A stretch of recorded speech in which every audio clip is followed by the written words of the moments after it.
So Jimmy Butler's unhappy again. I mean, he was unhappy in Chicago at the end. He was unhappy in Minnesota, in Philly. Only seems natural it happened in Miami. Yeah, I can't say I'm shocked. I got a lot of respect for Jimmy taking the Heat to 2 finals. That's not easy to do, but I mean, the gimmick's kind of getting old at this point. You're 35, you're unhappy everywhere. But let's talk about some possible trade destinations.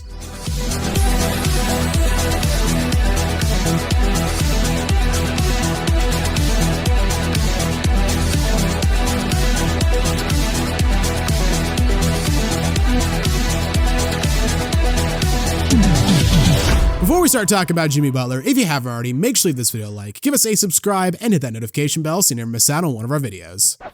So yeah, things not looking great for Miami right now. Yes, they just got back on the right track with a win against Golden State. We're recording this before they play Utah on Thursday, so we'll see what they can do about that. But they had a 3-game losing streak where they lost at home to Indiana by 13, at home to Utah by 36, and dropped a game in Sacramento where they blew a 17-point fourth quarter lead. Jimmy's time in South Beach is finally coming to an end. He requested a trade, he's not with the team, and apparently he got suspended for 7 games for conduct detrimental to the team, a move that apparently is going to cost him like over $2 million, so that's fantastic. That's absolutely insane. I feel like they're going to lose that. He's going to get that money back, maybe, I don't know, but $2 million? Talk about like a workaround way to find a guy.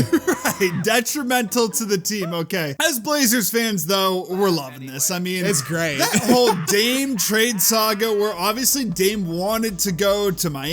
Miami was like, okay, we'll throw you some peanuts, you know, a box of Cracker Jacks for him. All the damn Heat fans on Twitter just like, send us Dame. Like, you guys are screwing over Dame. This is a bad look for the franchise. That was the biggest thing. It's like free agents are gonna look at this and not want to sign with your franchise because of this. I'm like, brother, free agents don't want to sign with Portland because it's Portland. We got Jamal Crawford that one year and we really thought it was like signing LeBron. That's it. That's all we've ever done. Like, it rains here 300 days a year. Is anyone surprised that like wealthy, extremely successful athletes don't want to play here? Now, we should mention right up front that there's a non-zero chance the Heat just put their heads in the sand and don't trade Jimmy by the deadline. I mean, they basically tried to head this off with that tweet, which by the way, we both called was not gonna hold up whatsoever. Apparently though, the Heat are fine to hold on to him until the offseason though, and then try to move him in a sign and trade. Personally though, I think they move him. I don't think they can risk losing him for nothing, but a lot of the rumors and a lot of the reports we're getting about like this whole situation are kind of weird. First off, Brian Windhorst has been saying that the Heat are basically getting dog shit offers from around the league. I mean, makes sense. Jimmy's 35, statistically worst season in a while, expiring contract makes sense. What doesn't make sense is that apparently Jimmy's crossing some of the 29 teams in the NBA off his list. Well, like initially the report was he'd be willing to play anywhere, you know? Send him to Charlotte, send him wherever he's willing to play. And now ever since then, it's like slowly these teams are out of the running. Chris Haynes put out that video on Twitter where he said Memphis was warned not to trade for Jimmy, which is like, what the fuck does that even mean? Like it's a mob movie or something. Like, so just come to them in like a dark alley and just be like, you better not do it. Yeah. If you know what's good for you.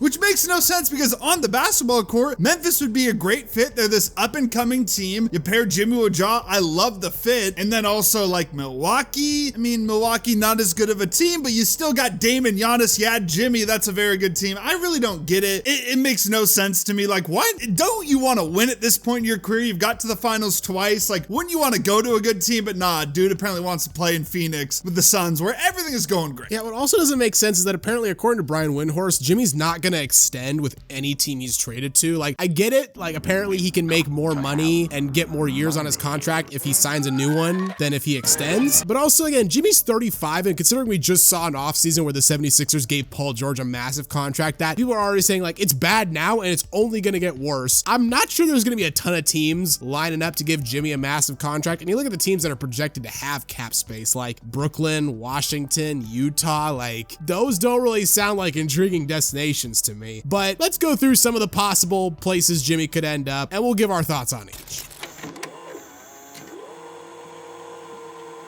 We'll start with Phoenix. I would say this is the team, like you mentioned, probably has the most traction. Of all the reports I see coming out, most of them are saying Phoenix is at the top of Jimmy's list. I get it, like, okay, you play with KD and Book, that sounds intriguing. Also, you know, weather in Phoenix, it's pretty nice, you know. But from a basketball perspective, I mean, the Suns are a fucking train wreck right now. They got a worse record than Miami does. And Miami, yeah, is a better team, more likely to win a title with Jimmy on it than the Suns. The other part of this that, like, I hate to even entertain is, like, it's just not gonna happen. Like, no. If there's just no possible way the Suns can make this work. Like, I get Jimmy wants to play with Book, wants to play with KD, you know, wants to keep that warm summer wardrobe and everything and not go to someplace like Denver. But, like, there's literally just no way this trade could happen because who the hell's taking Bradley Beal? Not Miami. And not only would Miami, for some reason, have to want Bradley Beal, again, Beal's got a no trade clause. So Beal would have to sign off on going to Miami. Now, Phoenix has benched him. They're trying to make him uncomfortable, trying to frustrate him, so he does waive that no trade clause. But again, like, Miami would have to want him, which they don't. Let's say, for the sake of argument, somehow Phoenix pulls off the coup, like they get it to happen. Like, from a basketball perspective, again, Phoenix is not a good team right now. Like, Butler would make them a little bit better, but their defense still wouldn't be great. They still would not have a bench. Their offense would still be middling. And also now your three best players are three perimeter ISO scorers. Like, what the hell is Budenholzer supposed to do with that? Nothing. And that's why it makes zero sense that this is Jimmy's top destination. I know players get caught up into the big three. We just made the video on Russell Westbrook talking about his revival and, you know, how it was for the Lakers and how apparently, like, Braun signed off on that trade. Like, they think these big threes are going to work. They never do. I really don't get it. Like, if I'm Jimmy, you like the warm weather, you like just hooping, just stay in Miami. If you want to actually win a title, do not go to Phoenix. The only thing that makes sense about Phoenix is the fact that apparently they're willing to give him that massive contract that he wants. Okay, yeah. That's it.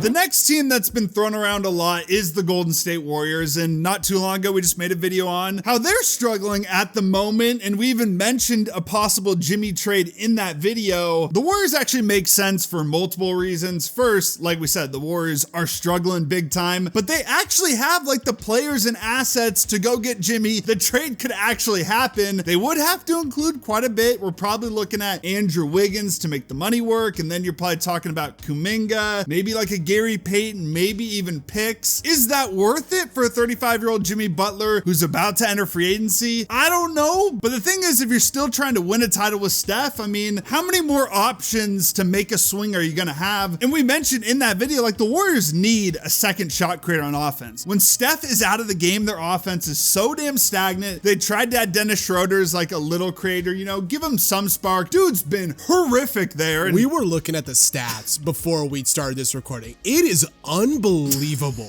how much worse he's been in Golden State than he was in. He was playing pretty well in Brooklyn, like 18 points a game, pretty solid shooting. He's averaging like half his scoring output that he did in Brooklyn, and all his shooting stats are down like 10 plus. Even his free throw percentage is down like 13, 14 points. It's unbelievable. Yeah, Jimmy can fill that role for them. Obviously, he gives them defense. He's a veteran, you know, like Steph and Draymond are going to respect him. They like that in the locker room. The Warriors would have to give up, yeah, probably Kuminga, maybe some picks, so you're mortgaging your future a bit, but one last ride for Steph and Draymond. Like, I like the move on both sides. Yeah, I mean, I would definitely do it if I was Golden State. And again, this is going to have to be, like we said in that Warriors video, it's about their mindset. If their mindset is giving Steph one more chance, I think this is a move you have to make. Now off to the great state of Texas, and we're going to start in Houston. Gonna be real, don't really understand this one. I've seen Houston tossed around a bit here and there, and according to some reports, they might be out of the race entirely, which I think would be good for them because I don't think this would work out. I get the logic behind it. Like, Houston's a young team with a lot of assets. You know, you send out some of those for an established star that you think can help get you over the hump. I just don't think Jimmy's the right fit for this team. Like, you'd probably have to send out Fred VanVleet just to, like, make the money work. And I know VanVleet's not having a great shooting season this year, but if you lose him, Houston, like, who's your point guard? Yeah, I don't know. There are some trade packages where they wouldn't have to include Van Vliet, but I wouldn't do it if I'm the Rockets. I mean, just see what you can do with this core for this season. This is your first season, like, really being good since James Harden left. The only thing I will say, if you want a reason to do it, like, Houston has too many players. That's what I said before the season started. I don't know if you saw the other night, but Cam Whitmore was pissed. They won the game. Yeah, he was still pissed. He had a great game. It was like 17 points on good shooting, and he was still pissed. But the problem is, like, if you play super well on this Rockets team, you're still not going to get a ton of minutes because they have so many damn good players. But I mean, still, like, why ruin it when you're this up and coming team? You got all these good young players. Like, you throw in Jimmy. Hasn't always been like the easiest dude in locker rooms. Like, he's a good leader, I'll give him that. But Jimmy can shake things up real quick. Well, I think Houston should be in the market for a trade. I just don't think Jimmy is the right guy for that. Now the final team that's kind of been floated around, the Mavericks. This one to me makes the least amount of sense, and it's mainly because they would have to trade Clay, PJ Washington, and Daniel Gafford just to make the money work. Like, why the fuck would you do that? Like, you can't.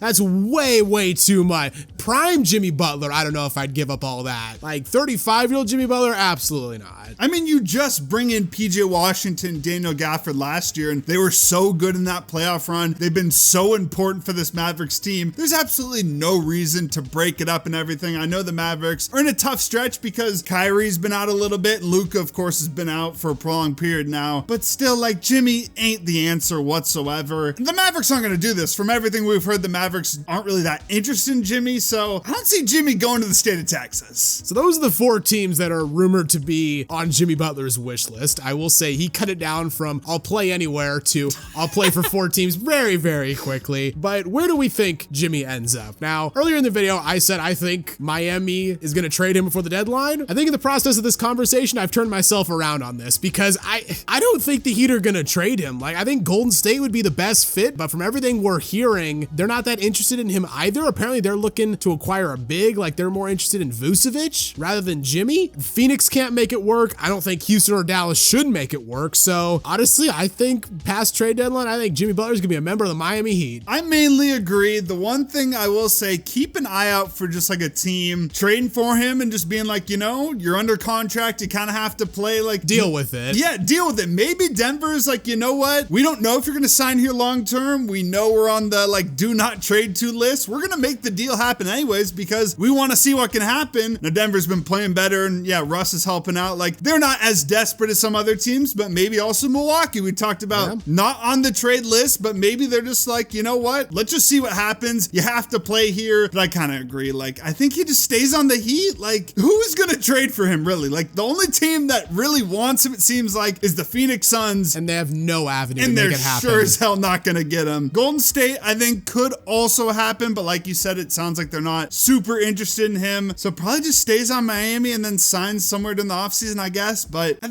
then Miami lose him for nothing. The whole situation just sucks, honestly. That's the video, guys. Where do you think Jimmy Butler ends up? I'd love to hear what you have to say in the comments down below. If you enjoyed the video, consider leaving it a like, as it really does help us out. And while you're here, why not check out some of our other videos as well? And don't forget to subscribe to Synthetic Sports.